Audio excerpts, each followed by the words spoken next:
They are legally being given DMT at Imperial College, which is one of the leading research institutes in the UK. DMT, as I'm sure you know, Joe, is a very short-acting experience when you smoke it. It's about 12 minutes, maybe less.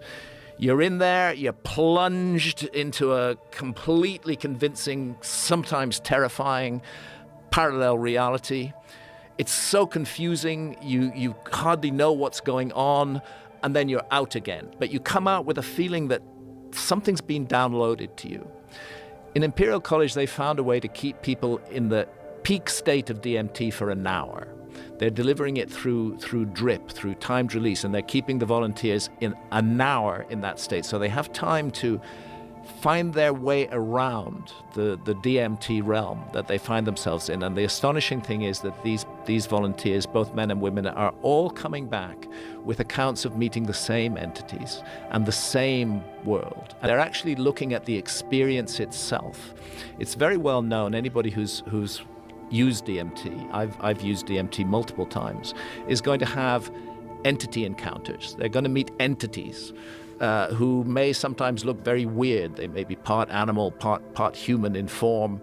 They may be almost formless, but yet they speak to you, they communicate with you. And of course, the mainstream attitude, this is just rubbish, this is just your brain on drugs. Well, Imperial College, they're now testing that view. But what happens with DMT is that it alters the receiver wavelength of the brain, and that it allows us to gain access to other realities, that these encounters are not unreal, that they're real, but they're real on a level that we can't experience in a day-to-day state of consciousness. We have to be in an altered state of consciousness in order to experience them. And ultimately, the aim of this project is to map the DMT realm.